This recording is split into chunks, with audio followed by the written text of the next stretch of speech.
Hey guys, welcome back to another tutorial. We're back in Unreal Engine 4, and what we're going to work on in this tutorial series is recreating and making the inventory system that I've been working on for my point and click game.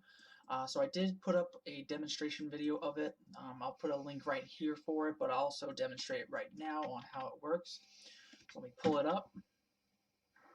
So you play in the game, you move your mouse cursor down, and the inventory menu kind of pops up, and then after a little bit, it leaves. And then obviously we have items in the environment. And if we just make our way over to them, they get drawn. And then you can just throw them back into the scene, pick them up. You can also swap their positions in and out. Also drag them anywhere you want, drop them in. So that's overall the game, not the game, but the inventory system itself. So what we're going to first work on in this video is actually just drawing the menu bar, basically having this functionality right here.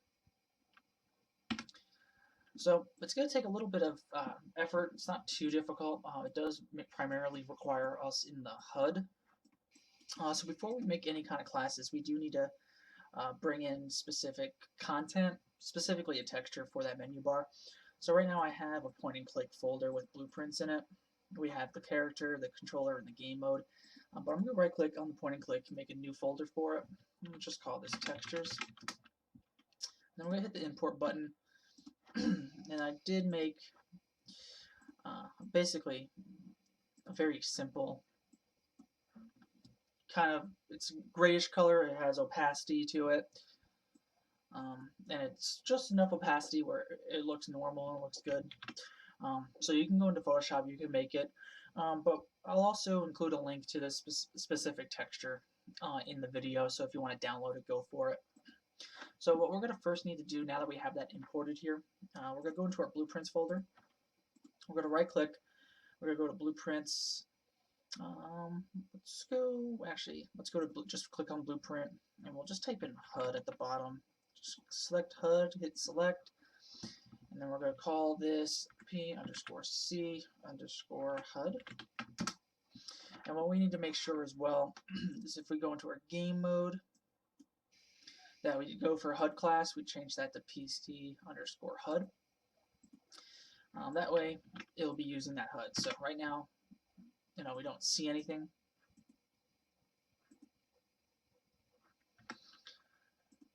So now that we have the HUD actually in our game mode, now we can open up the HUD. It doesn't have to have anything in the components just because it is a HUD. So we're just going to go into our graph. And what we're going to do, everything from the event, from the HUD needs to come from a specific event, and that's the event receive draw HUD. So just draw that in there. And there is one specific variable that we are going to need. It's going to be a float, so we'll just make that right now. So let's create a new variable, make it a type of float, and we're just going to call this menu Y position. And it is going to have a default value, and that default value is, let me pull that up. For this purposes, it's going to be 725. So we have to hit compile, and then we can just put 725. And that's the only variable we're going to need for right now. So let's go ahead and from the event receive draw HUD, we're just going to go straight into drawing the texture. So let's right click, let's do draw texture. Just draw that right in. Now for the texture, let's go into our content, find the texture, throw it in right there. Now for these numbers, they're kind of random numbers from what I can tell. It's not the cleanest thing in the world, but just follow along and it'll work for basically the preview for what you can see. So for screen X, we're going to leave that at 0. For screen Y, that's where we're going to control, left click, drag a get of the menu Y position, put that in. For screen W, what we're going to do, we actually need to create a new variable. That's my fault.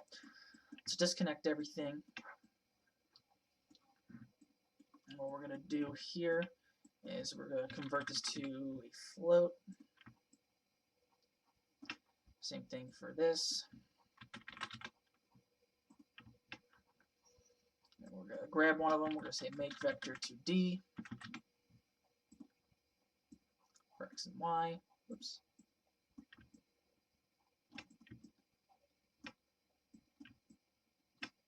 Then we're going to draw this out, and we're going to create a promote to variable. Call this screen dimensions. Then we're going to toss them in that way. And then now this can go into the draw texture. And now what we can do is get the screen dimensions, break the vector again, and then basically for the width, we're just going to throw it into screen width, and we're also going to do the same thing for texture U width. And then in here for screen H, we're going to make this 1300.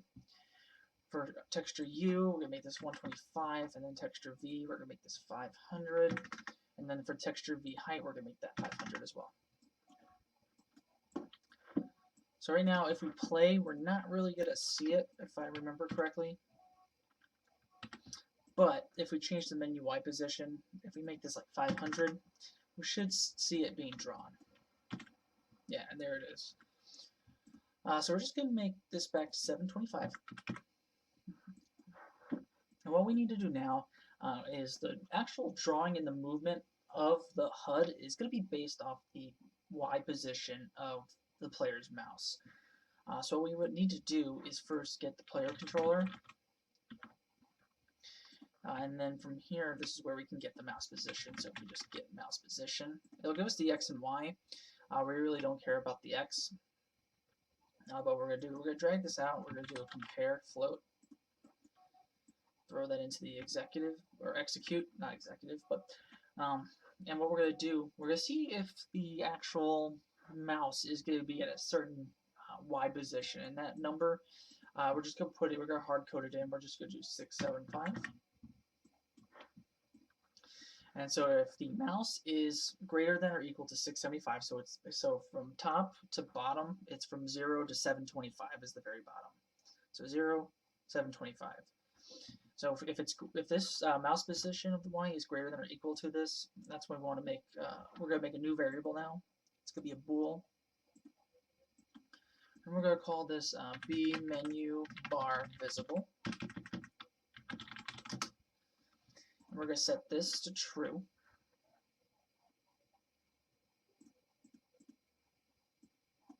So these two variables right here. And then we're going to continue on from here, but we're going to need to make our animations first before we can continue from this point. But if it is less than, what we're going to do is compare again.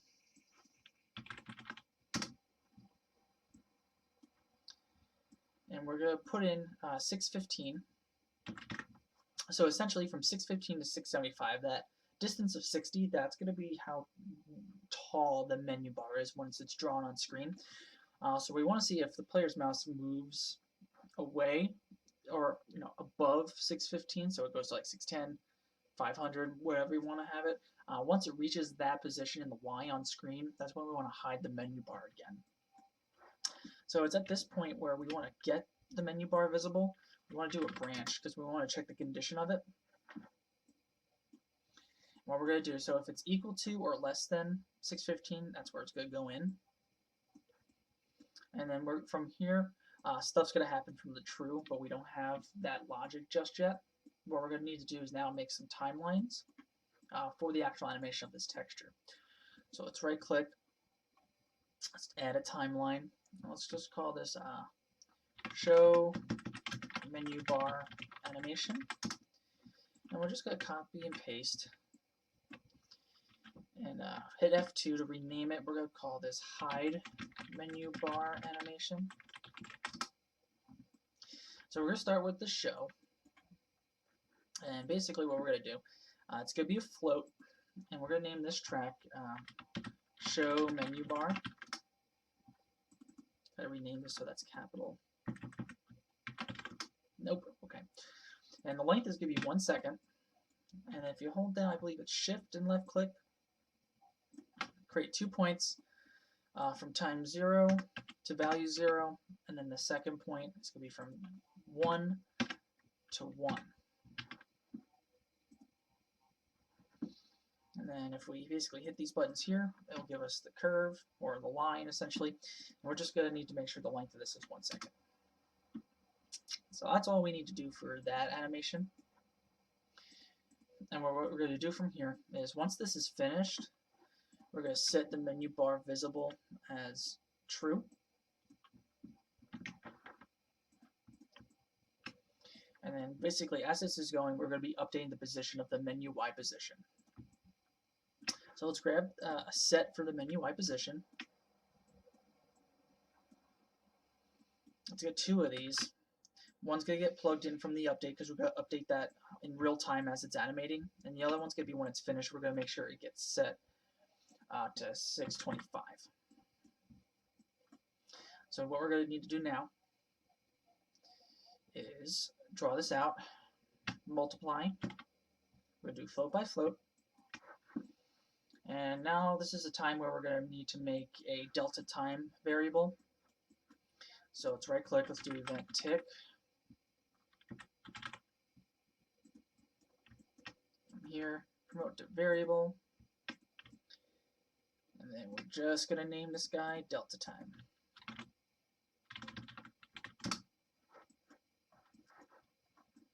And then we're going to get delta time, multiply it in here. And then we're going to add one more pin to it. And I found you needed to add an additional pin here just to make this animation really smooth. So we're going to multiply it by 30 because that was one of the better values that I received or put in. And what we need to do now is we're going to create a linear interpolate. And it's going to be for float, the lerp. So A, we're going to put in menu Y position. For B, we're going to plug this in. Actually, no, for B, we're going to make this 625 because that's the position we want to basically interpolate to. And then alpha is going to be this animation. And then the return value is going to go into this menu Y position. So let's compile, make sure there's no errors. And just to kind of explain again what is going on, the show menu bar animation timeline is going from 0 to 1 in about a second. So the 1 value is going to be the B value. So A being 0 is the menu Y position, so we start that at 725, which is the very bottom.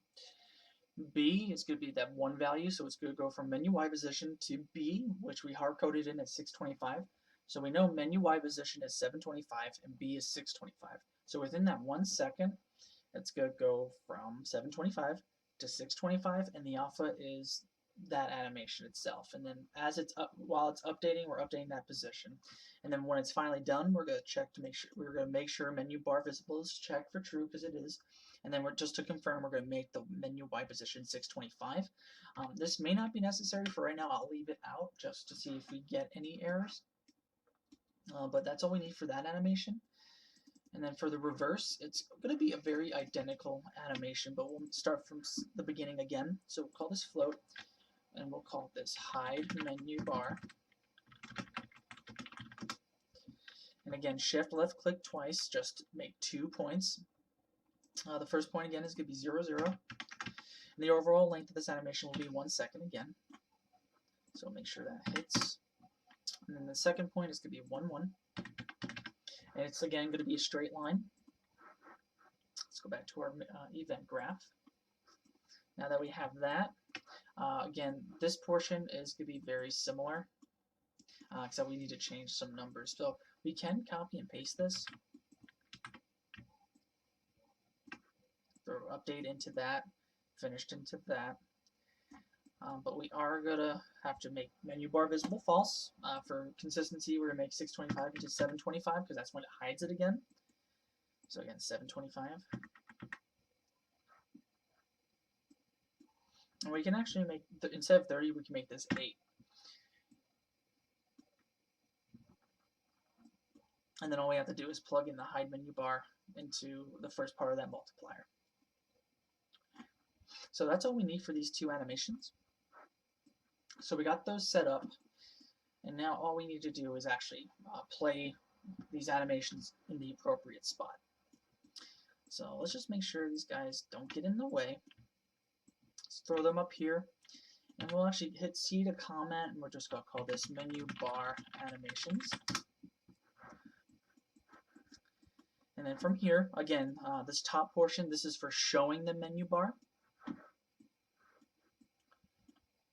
What we're going to first need to do, show menu bar animation. We're going to get that.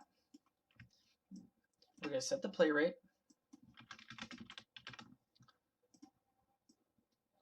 The new play rate, we're just going to make 1. And then also from here, we're going to set the timeline length. Set timeline. Just for cleanliness, we can do this. So just draw this out, add reroute node, and then draw it back in. Now this new length is going to be 0.5. This is just to make it really fast. And then from here, we're going to drag out another reroute. And then we're going to basically play the animation. So play.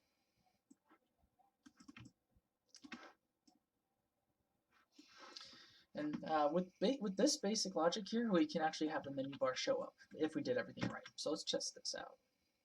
And we did. But it doesn't go away or anything, but it showed up. So that's always a good thing. And then what we're going to need to do now, obviously we need to set the reverse animation. But before we can do that, we need to grab the hide menu bar animation. And we're just going to set its playback position. We're just going to make sure it starts at 0 seconds. So we're going to set it there. Now all we really need to do is set it up in a similar way, but down here. It's going to be from the true. So let's grab the hide menu bar animation. First going to set the play rate. I've found for this, the best play rate is just 2. Then we're going to drag this out.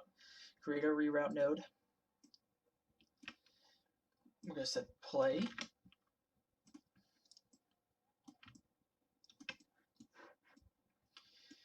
And then we're going to do the same thing, kind of like what we did up here, where we set the playback position of the hide menu bar here. Now we're going to do the same thing for showing the menu bar. We're going to make sure its playback position is set to 0.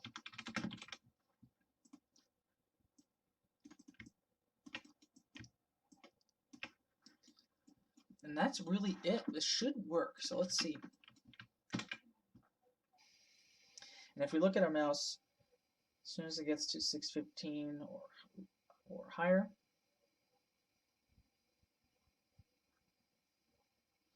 you can kind of see that it still is showing up on the bottom. I don't know if you guys can see that. So let's change that just a little bit. Looks like the numbers might be off. So let's first change menu Y position. Let's make this 730. And then in the animations here, we just got to make sure 625 can stay the same. But this needs to be changed to 730. So anything with 725 in it, just make 730 just to play it safe. But that should do it. Let's try it one more time.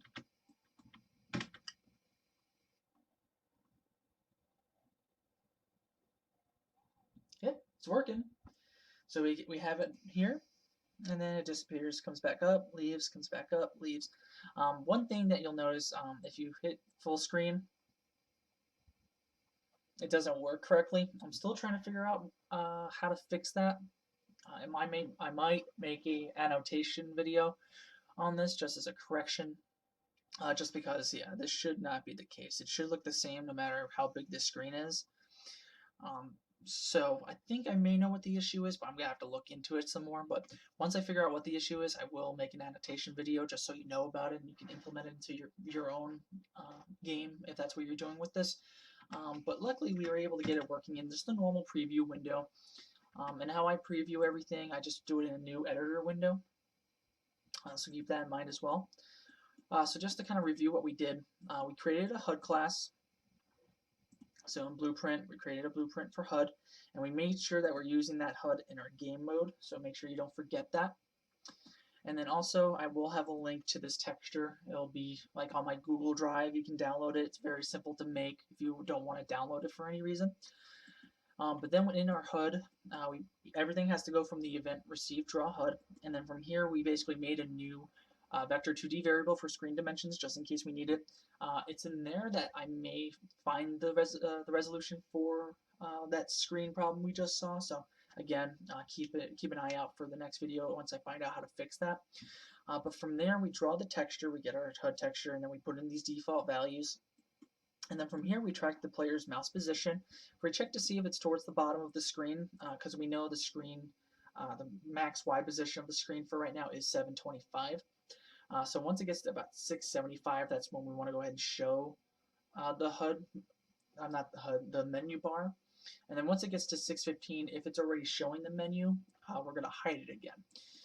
And that's where we play these animations. This is where everything's coming in from.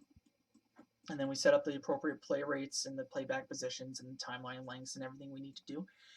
So this is just a base understanding of it. If you want to tweak anything in these animations or tweak the positions, or if you know the resolution to that issue we've been running into, definitely let me know in the comments. If you haven't subscribed to the Devin Design YouTube channel, please subscribe. The more the merrier. Please like the video if you enjoyed the content. And again, this is the first episode in the series for this HUD, not the HUD, I'm sorry, for this inventory system that I created that I am using for my point and click game that I am working on. So again, if you like the video, please share, like, and subscribe.